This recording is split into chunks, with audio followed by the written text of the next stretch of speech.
I don't really know how to start this without sounding dramatic, so I'll just say it the way it happened.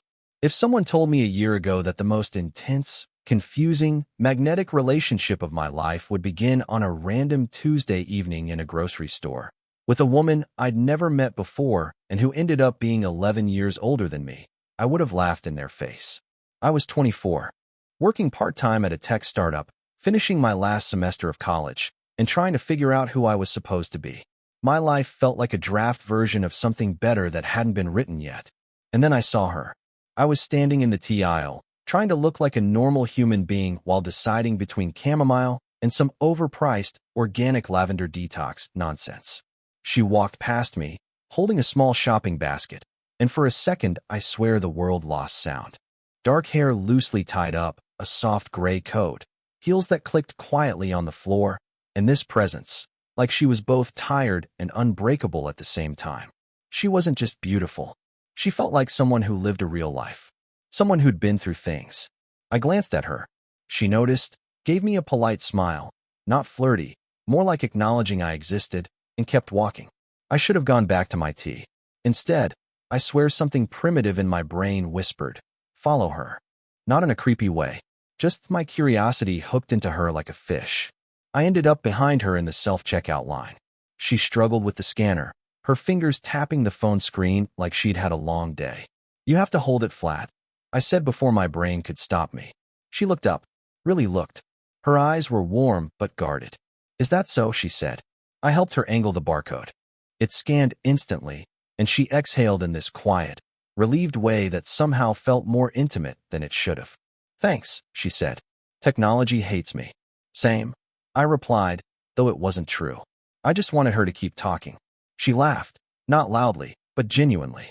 The kind of laugh someone makes when they didn't expect to find a moment of kindness in their day. That was the moment everything started. We walked out at the same time into the cold air. She wrapped her coat tighter, her hair catching the wind. "I'm parked on the other side," she said, a gentle dismissal. But then she added, almost reluctantly, "Have a good night." "You too." For a second, neither of us moved. And then she turned, not away but toward me, and asked, "How old are you?" I froze. 24. She nodded with a strange expression. Not judgment, not amusement, something like realization. "I'm 35, she said, as if testing how I'd react. Honestly, it didn't matter to me. I just said, "Okay." She smiled again. A different smile this time. Softer. A little surprised. "You're refreshing," she said. "Have a good night, really." She walked away, and I went home feeling like someone had reached inside my chest and rearranged the furniture.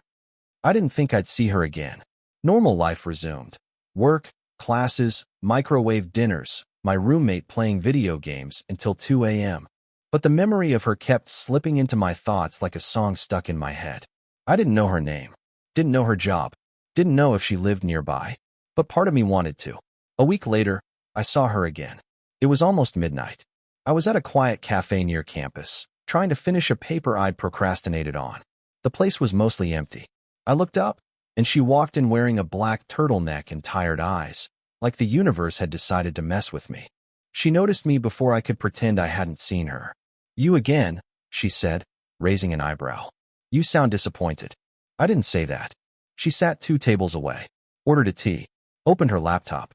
But every few minutes, she'd glance at me. Not intentionally, more like she was checking if I was still real. After about half an hour, she closed her laptop, hesitated, then walked over to my table. "Do you mind if I sit?" And that was the real beginning. Not the grocery store, not the line, not the awkward barcode moment. It was that night, when she chose to sit with me, when she chose to let me into her world. She sat across from me like someone testing the temperature of the water before stepping in. Her posture was confident, straight back, shoulders relaxed, but her hands betrayed her. She kept brushing her fingers along the rim of her cup, like she needed something to hold on to. "I didn't expect to run into you again," she said. "I didn't expect you to sit with me," I replied. She smirked at that. Fair. For a moment, we just looked at each other. Not in a romantic way. Not yet. But like two people trying to understand why the universe kept crossing their wires. I finally asked, "So, do I get your name this time?" That earned a quiet laugh. "Elena." I repeated it in my head like I was saving it somewhere important. "And you?" she asked. Matt. Well, Matt, she said, leaning back slightly. What brings you out at midnight on a Tuesday? Shouldn't you be, I don't know, sleeping? I'm finishing college. Sleep is optional. She nodded slowly, as if that explained something. Makes sense. You feel young. Is that a bad thing? No, she said. Just noticeable. I shrugged. You feel put together. She snorted. That's an illusion. I've just had more time to practice. I didn't know why, but that line hit me. There was something sad hiding behind it. Something that made her seem more human, more reachable. I asked gently, long day. She hesitated. And that hesitation was its own story. Yes, she finally said. A long month, actually. I didn't push. She didn't elaborate. And somehow, that made me want to understand her even more. We talked for an hour, maybe more, about small things, classes, her job in marketing, the terrible cafe music, her addiction to pistachio gelato. She spoke with this calm, measured way of expressing herself, like she'd learned to think before she shared anything, like her words had been filtered through experience. Meanwhile, I was me, a guy who stumbled over his sentences sometimes, who spoke too casually, who admitted he had no idea what he wanted to do after graduation. What surprised me was that she didn't look down on any of it. If anything, she looked amused, maybe even a little charmed. But under her calm exterior, I kept sensing caution, like she was always 2 steps away from pulling back. Around 1:30 a.m., she glanced at her watch and sighed. I should go. Early meeting tomorrow. Right? I said, fighting the disappointment. Of course. She stood up, but didn't move immediately. Instead, she looked at me with this odd, conflicted expression, like she was debating something inside her own head. Then she said, You're good company. Surprisingly. Surprisingly? She smirked. You know what I mean. I did. And I didn't care. A compliment was a compliment. She lifted her bag, but hesitated again. Matt. Yes. Don't read too much into this. Into what? Us talking, she said. This, coincidence. Or whatever it is. Why not? She exhaled slowly, almost painfully. Because you're 24. And I'm not. That doesn't bother me, I said. It should. It doesn't. She shook her head with a sad little smile. You'll change your mind. And before I could say anything else, she walked away. I didn't see her for 2 weeks. Not because I didn't try, I did. I went back to the same cafe. Same time, same corner. Nothing. I told myself it was coincidence, but part of me worried I'd scared her off. Or annoyed her. Or maybe she'd realized that sitting with me was a mistake. Every time the door opened, I looked up like some pathetic movie character waiting for his chance encounter. And every time it wasn't her, something in my chest sank a little deeper. My roommate noticed. Dude, he said one night, pausing his game. You're acting like you lost a dog you don't even own. It's not like that, I said. So what's her name? Elena. He whistled. Sounds older. She is. How much older? 11 years. He paused the game entirely. Holy. Okay. Dude, no offense, but she's not coming back. That's not how life works. I didn't ask for your wisdom. Well, you're getting it, he said. People her age don't hang out with college dudes unless they want something. I hated that. Mostly because it made me question myself. Was I imagining everything? Reading signals that weren't there? Was she just being polite, and I turned it into some kind of meaningful connection? I didn't know.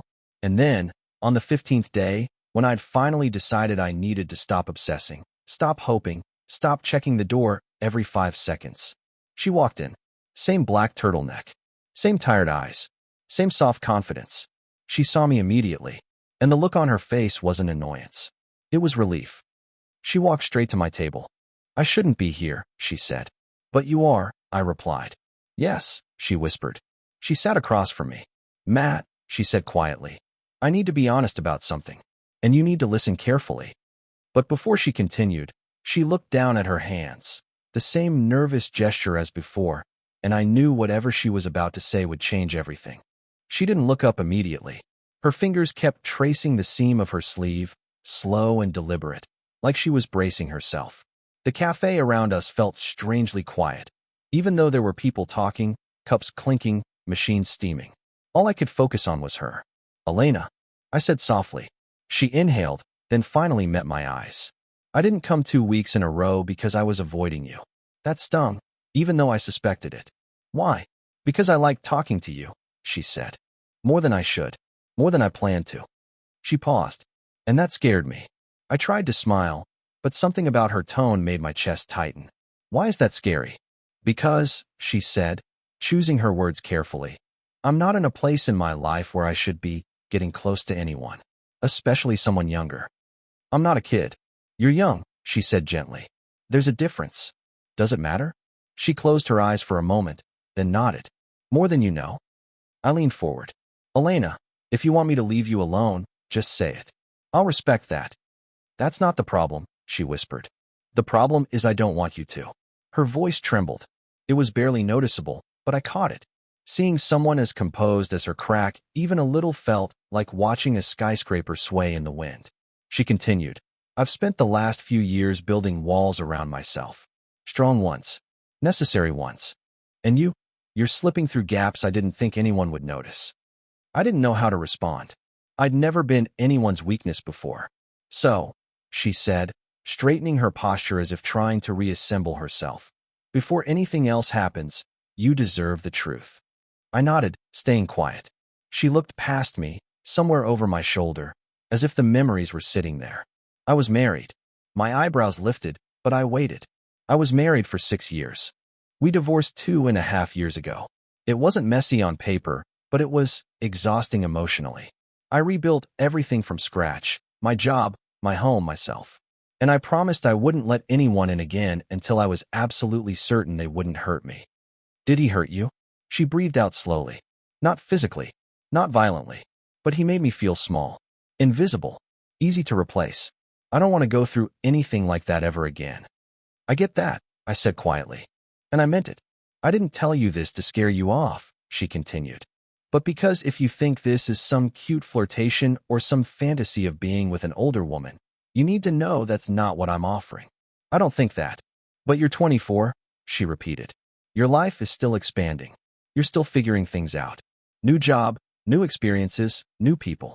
Eventually, you'll outgrow me. It's not an insult. It's reality. I leaned back, processing her words. She wasn't pushing me away because she didn't care. She was pushing me away because she cared too much to get hurt again. Elena, I said slowly, if I walk away, it won't be because you're older or complicated.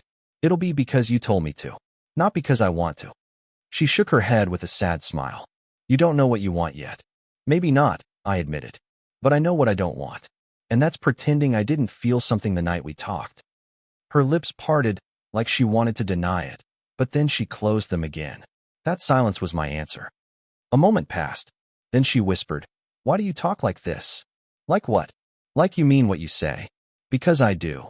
She stared at me, really stared, like she was trying to find a catch. A flaw. A reason to dismiss everything. You remind me of who I used to be, she said finally. Before I became cautious. You say cautious like it's a bad thing.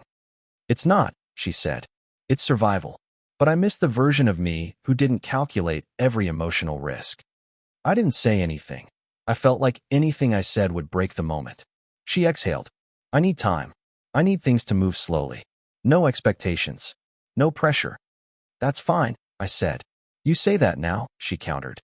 But slow for me means painfully slow. It means you'll question my intentions, my feelings, my distance. It means sometimes I'll retreat. Sometimes I'll get anxious. Sometimes I'll overthink. Then I'll be patient. She blinked, stunned by how easily I said it. Why? She asked quietly. Why would you want this? I didn't have a perfect answer. Just the truth. Because when I look at you, I said, I don't feel young. I feel real. Her breath caught. For a few seconds, neither of us moved. Then she whispered, Matt, I want to see you again. But we keep this slow. Very slow. Agreed? Agreed. Okay. She stood. Then this is me, starting over. She extended her hand. I shook it. And something changed the moment our hands touched, like a small spark running through both of us. Not passion, not lust. A beginning. A fragile one. But real. Our slow beginning didn't feel like a beginning at all. It felt more like stepping onto a bridge that wasn't fully finished yet. One wrong step and the whole thing could collapse. But I meant what I said. I was willing to move at her pace, even if that pace felt like wading through wet concrete. The first week after our talk, we didn't date. We didn't even call it hanging out. We met for coffee twice, both times at the same quiet cafe, both times at her suggestion, both times with an invisible boundary placed between us. She sat across from me, hands wrapped around her cup, and spoke with a calm restraint like she was afraid too much warmth might pull us into something she wasn't ready for. But slowly, almost imperceptibly, something softened. She started asking questions about my life, not the basic ones, but the deeper ones. What I feared, what I wanted, what made me feel insecure, what made me feel proud. She listened without interrupting, without judgment. The way she paid attention made me feel seen in a way I didn't even realize I'd been missing. One evening, she surprised me. "Walk me home," she asked after we closed out our tabs. She lived only a few blocks away. The walk was quiet, city lights reflecting off wet pavement. Our arms didn't touch, but the space between us felt charged, like something unspoken was stretching thin. At her door, she paused. "I had a good time," she said. "Me too. But this doesn't mean anything changes. We're still going slow." "I know." She nodded, relieved. Then she hesitated, just for a second, before stepping closer and placing her hand briefly on my forearm. "Good night, Matt." Her touch lasted only a moment, but it burned into me. The next few weeks became a strange rhythm. Long conversations, slow progress, careful boundaries. But despite the pace, I couldn't ignore the shift in her. Elena had layers, and every time we talked, she peeled back another one. Reluctantly, cautiously, but intentionally. One night, we were sitting outside the cafe, sharing a small slice of cheesecake she insisted she shouldn't be eating. "You're different," she said suddenly, fork midair. "Different how? You don't chase me. You don't pressure me. You don't ask for more than I can give. It's disarming." "Is that bad?" "No," she said, shaking her head. "Just unusual." She took another small bite, then handed the fork to me. "You keep surprising me," she added, "in ways I didn't expect someone your age to." I wasn't sure what to do with that. My instinct was to make a joke, but something told me to keep the moment intact. So instead, I said, "You keep surprising me too." She tilted her head. "How so?" "You make me want to be careful. Not because I'm afraid, but because I don't want to mess this up." Her breath hitched, so faintly I almost missed it. Then she whispered, "Matt." I thought she was going to pull away again, retreat into that careful shell she'd built around herself. But instead, she reached forward and brushed a crumb from my cheek. A small, gentle motion, intimate in its simplicity. "We should go," she said abruptly, withdrawing her hand like she'd touched fire. "Did I do something wrong?" "No," she said. "You did something right. That's the problem." She stood, grabbed her coat, and started walking. I followed, giving her space. At the end of the block, she stopped and turned toward me. "This is why I'm afraid," she said. "Moments like that. We can take it even slower." She exhaled, frustrated. "It's not the pace that scares me. It's the feeling." That hit me deeper than anything she'd said before. A few days later, she asked if I wanted to go with her to a farmer's market on Saturday morning. I showed up early. She arrived wearing a loose beige sweater, jeans, and her hair pulled into a low ponytail. Casual, relaxed, almost youthful. For the first time, the age difference didn't feel like a chasm. It felt irrelevant. We wandered through stalls, tasting honey samples, smelling candles, arguing about which pastries were overrated. She laughed more that morning than I'd ever seen her laugh before. Not the polite, controlled laugh. A real, unrestrained one that made her tilt her head back slightly. At one point, she stopped at a flower stand, picked up a small bouquet of white ranunculus. "They're my favorite," she said. "They're pretty. They're fragile," she corrected. "They don't last long, but while they do, they're beautiful." She didn't buy them. She put them back and walked on. I doubled back quietly and bought them when she wasn't looking. When I caught up to her, I tapped her shoulder and held the bouquet out. "For you." She froze. Her eyes softened in a way I'd never seen before. "Matt," she whispered, almost pained, "you can't just do things like that." "Why not?" "Because it makes it harder to pretend we're keeping this simple." "Well," I said, "maybe it's not simple." She looked at the flowers, then at me. Her voice was barely audible. "I don't know what to do with you. Just let me be here," I said. "That's all." She took the bouquet, and for the first time since I met her, she didn't pull away. Her apartment was warm in a way that didn't come from temperature. Soft lamps, Shelves organized with careful intention, a faint scent of vanilla and something floral. Maybe the diffuser by the window. Everything felt deliberate, curated, lived in, but not messy. She placed the ranunculus gently in a glass vase and adjusted them with a tenderness that made my chest tighten. She didn't treat them like flowers. She treated them like a memory she didn't want to lose. "You didn't have to walk me up," she said, slipping off her shoes. "I know. So why did you?" "Because you didn't stop me."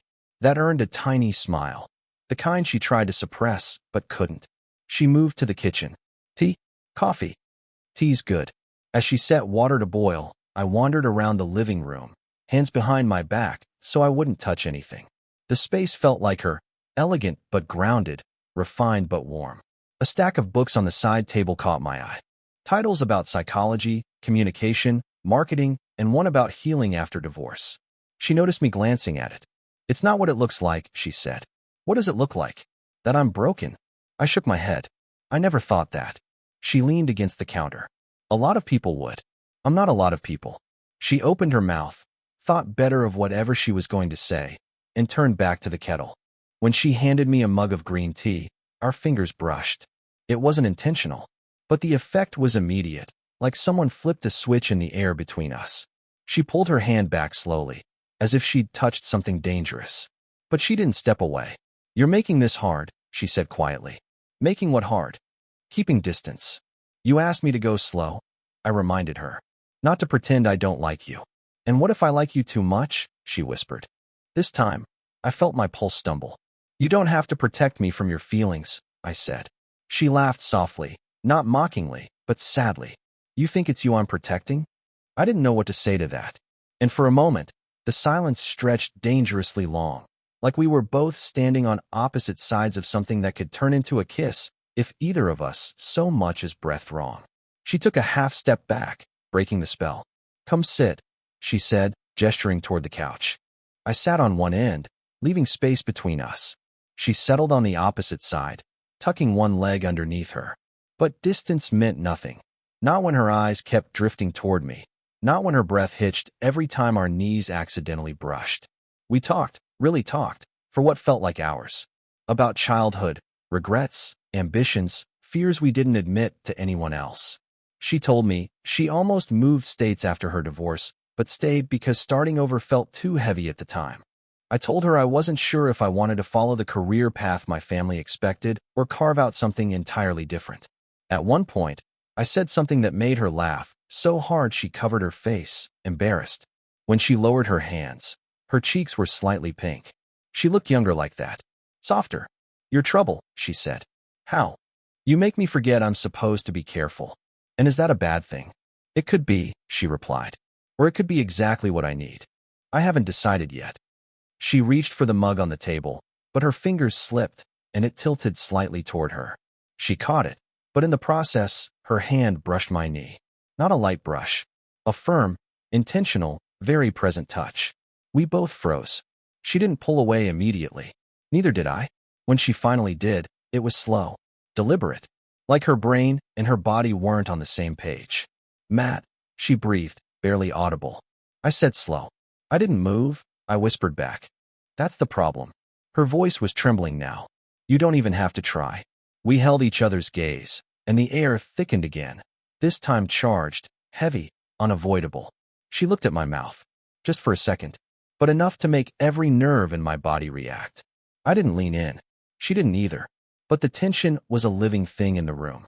"You should go soon," she said, almost reluctantly. "Soon," I repeated, "not now." She shook her head. "Not now?" Her hand lifted, very gently, and brushed my jaw with the back of her fingers. A soft touch. Testing. Searching. Wanting. Then she withdrew her hand, as if the contact burned. "Matt," she whispered, "I'm afraid that once I let myself cross that line with you, I won't be able to pull back." "Maybe you won't need to." She closed her eyes like she couldn't handle hearing that. "I'm not ready," she said, almost begging herself more than me. "Okay," I said, keeping my voice steady. "We wait." She opened her eyes again, and something in them glimmered. Want. Fear. Hope. "But don't confuse waiting," she said softly, with not wanting. There it was. The confession she didn't plan to give. The one that changed everything. I didn't expect the next big shift between us to happen on a random Wednesday. Nothing dramatic was planned. No big date. No special occasion. Just a typical midweek evening where I was exhausted from work, and she said she might come by if she finishes things early. That was it. But that night changed something fundamental in how I saw her, and in how I thought she saw me. She showed up at my apartment around 8 p.m., hair tied loosely, wearing an oversized beige sweater that somehow made her look even more magnetic. When she walked in, she did that thing she always did.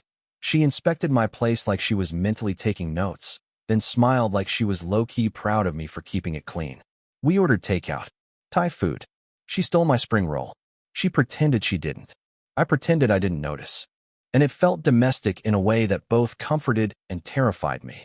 While we ate on the couch, she leaned her head on my shoulder, another thing that felt easy for her and earth-shifting for me.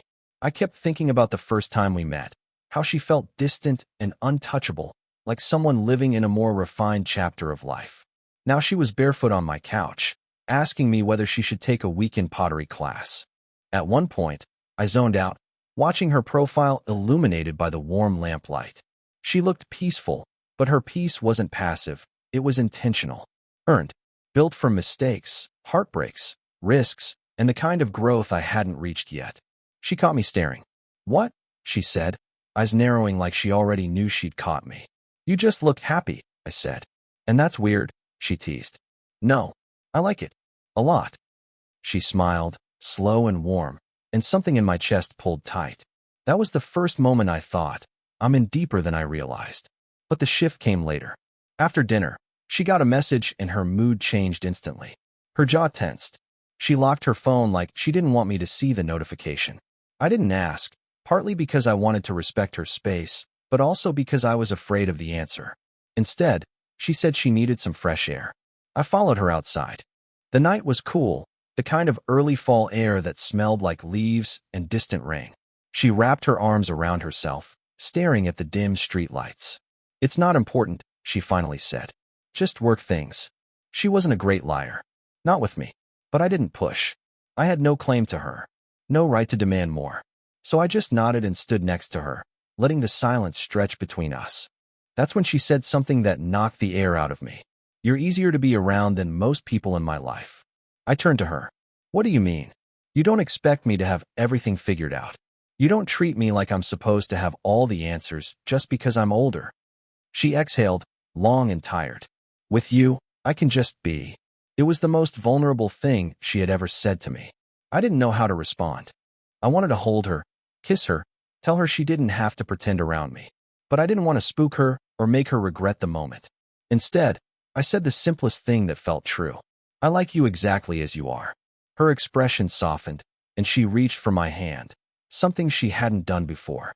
Her fingers slid between mine, warm and tentative, like she was testing whether she was allowed to lean on me. We went back inside. The air between us felt heavier, but in a meaningful way. She kissed me first. It wasn't rushed. It wasn't wild. It was slow and lingering, like she was trying to tell me something she couldn't say out loud. When she pulled back, she didn't break eye contact. "Stay with me tonight," she whispered. But it wasn't a request for intimacy. I realized that when she curled into me later, fully clothed, resting her head against my chest. She didn't want passion. She wanted closeness. Safety. She fell asleep first. And for the first time since meeting her, I understood that she wasn't always the confident, experienced, composed woman I'd imagined. She had cracks, fears, unanswered questions, and she trusted me enough to fall apart a little. I stayed awake for hours, staring at the ceiling, feeling her breath against my ribs, wondering what the hell I was supposed to do with this new level of closeness. Because that night didn't just deepen things between us. It made them real. I woke up before she did. That alone would have been unusual, but what really shook me was the way she held on to me in her sleep. One hand flat against my chest, her leg hooked over mine, her face buried into my shoulder like she was hiding from something only she could see. It felt intimate in a way that went far beyond anything physical we'd done before. For a few minutes, I just lay there, staring at the ceiling, unsure what I was supposed to feel. Happy, terrified, protective, maybe all three. I knew something had shifted, but I didn't know whether it was a good thing or a disaster waiting to happen. When she woke up, she blinked a few times, realizing how close we were. Instead of pulling away, she exhaled softly and let her hand slide down my chest like she was grounding herself. "Morning," she whispered, voice rough from sleep. "Morning." She smiled, but it didn't reach her eyes. Something was definitely weighing on her. I didn't ask. She sat up, ran a hand through her messy hair, and muttered, "I shouldn't have fallen asleep here." But the way she said it wasn't regretful. It was defensive, like she was trying to rebuild a wall she accidentally let crumble. "You were tired," I said. "It's fine." She didn't answer. She just stared at my window, lost in thought. A few minutes later she got up, grabbed her bag, kissed my cheek quickly, almost too quickly, and left. No breakfast. No lingering goodbye. Just gone. And that was the beginning of the blur. The next few days were strange. She texted, but not the way she usually did.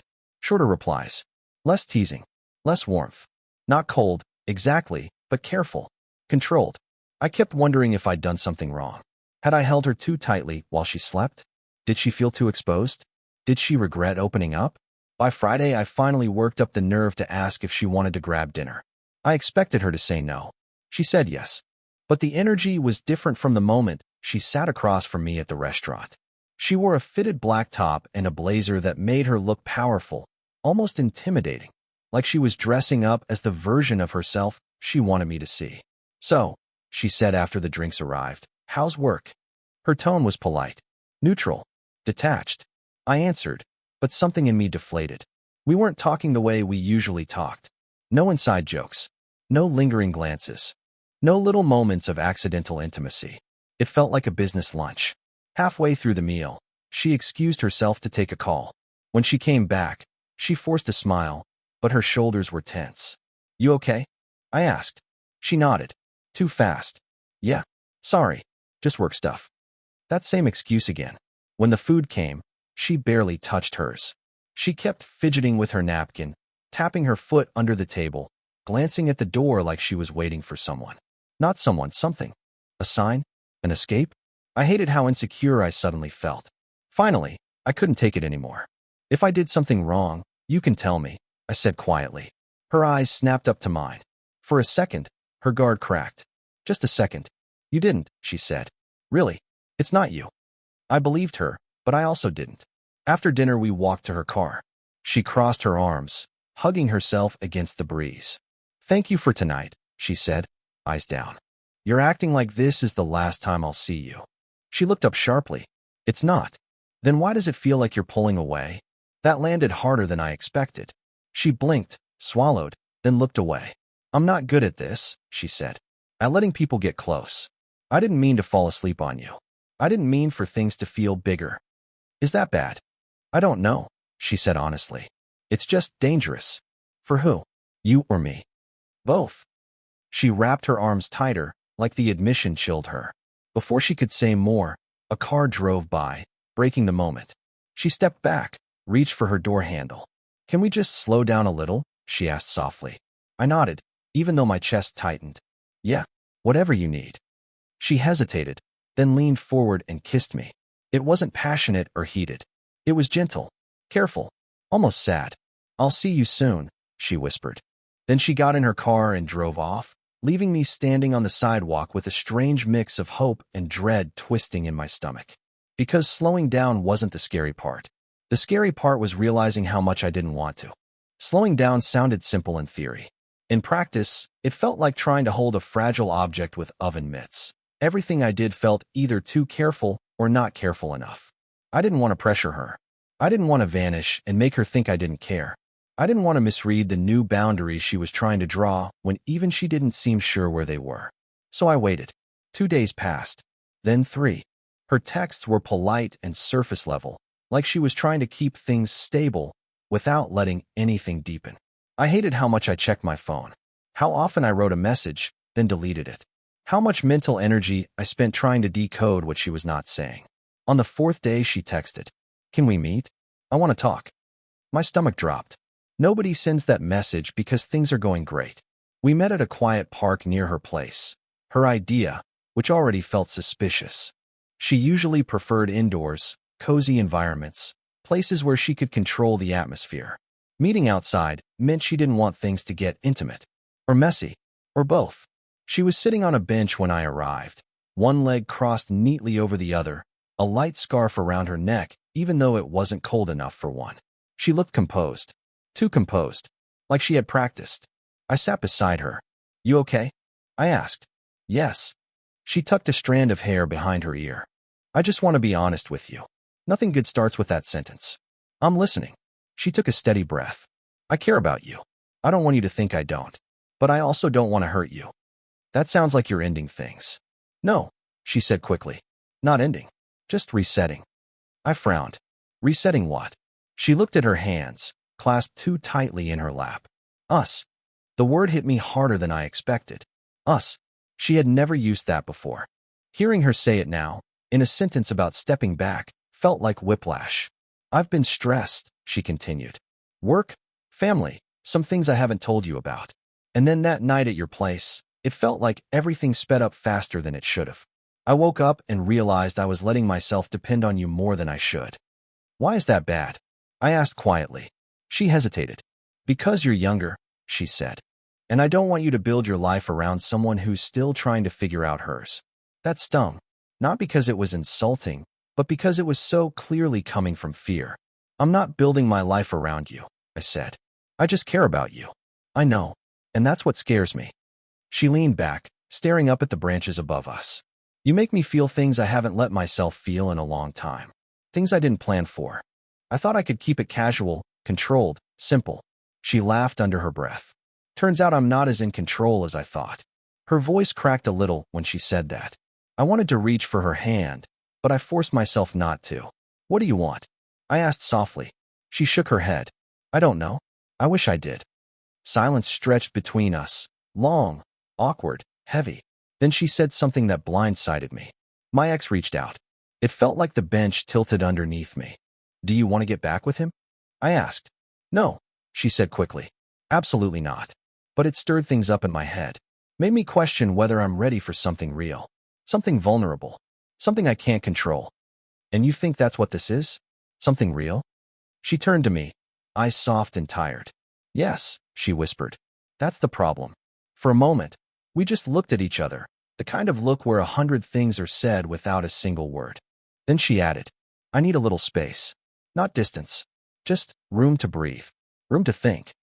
I swallowed hard. "How much space?" "I don't know. I'm not disappearing. I promise." She touched my arm lightly, the briefest, softest reassurance, then pulled her hand back like the closeness burned. "I just need to feel like I'm choosing this," she said, "not running into it." I nodded, even though the movement felt like swallowing glass. "Okay," I said. "Take what you need." She gave me a sad, grateful smile. "I knew you'd understand." We stood. She hugged me, tighter and longer than expected. Her breath lingered near my neck, warm and conflicted. When we pulled apart, she whispered, "Don't give up on me. Just don't chase me." Then she walked away. Not fast, not dramatic, just slow, careful steps, like she was afraid she might turn around if she didn't force herself forward. And I stood there on that path, watching her go, feeling the same two emotions in my chest fighting each other. Hope and fear. Because giving her space wasn't the hard part. The hard part was not knowing what, or who, would fill it. It had been months since things had shifted between us. That quiet, simmering tension had finally boiled over, and I felt like I was walking on a wire, unsure if I would fall into bliss or disaster. Every time I saw her, I felt that same mix of excitement and fear I hadn't felt since the very beginning. But now it was deeper, more complex, like I was part of something I barely understood but couldn't resist. She had this uncanny ability to read me, to know exactly when I needed a push and when I needed space. That afternoon, I was sitting in my tiny apartment, scrolling through emails, feeling the monotony of my day pressing in, when she called. Her voice on the other end was soft, but carried that unmistakable edge. Confidence, playfulness, challenge.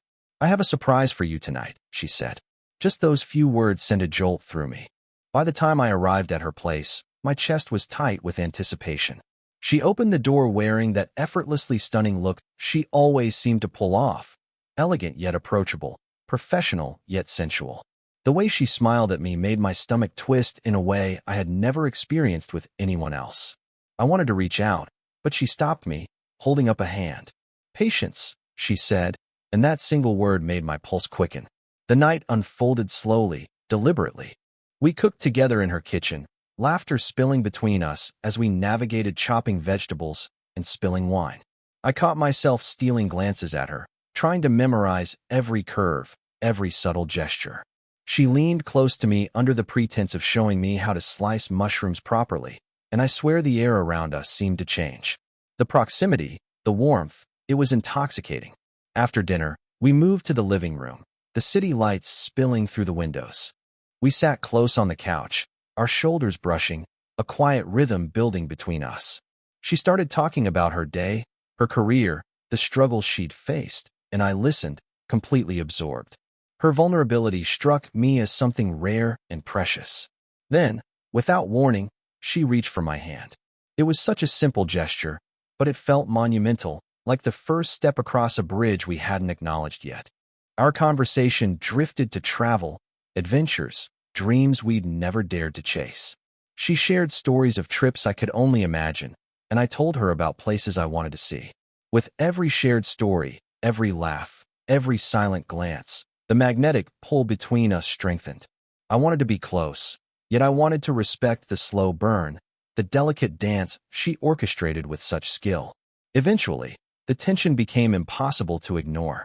She rested her head on my shoulder, just for a moment, but that moment felt like hours. I felt her heartbeat against mine and realized that this was different than anything I had felt before. Not just lust, not just infatuation, but something layered, intoxicating, dangerous in its intensity. She looked up at me, eyes glimmering, lips slightly parted, and I knew she felt it too. But she wasn't reckless.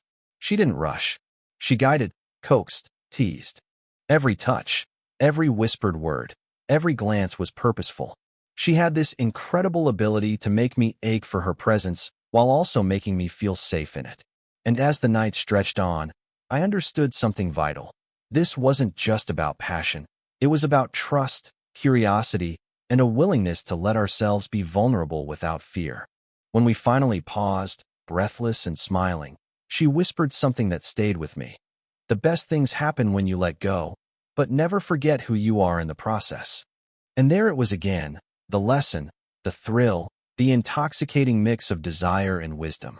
I was utterly captivated, not just by her, but by the journey we were on together.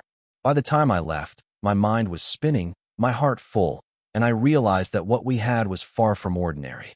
It was electric, nuanced, and wholly consuming. I couldn't wait to see where this path would lead, knowing that every step with her was an adventure, every touch a revelation, and every word a promise that the story wasn't over. It had only just begun. The following weeks were a whirlwind. Life seemed sharper, more vivid, as if every sound, every scent, every fleeting glance carried a hidden significance. I found myself anticipating her calls, her texts, her messages that seemed ordinary but carried this subtle weight of meaning that only we understood. The connection we had wasn't just physical. It was emotional, psychological, almost spiritual in its intensity. One evening, she invited me to a gallery opening downtown. She was radiant, dressed in a way that balanced sophistication and allure effortlessly. I felt like a rookie again, heart hammering, palms slightly sweaty as she led me through rooms filled with canvases and sculptures. She explained the pieces with passion, and I listened, but mostly I was watching her. Her gestures, the way her eyes lit up when she was excited, the gentle tilt of her head, it was intoxicating.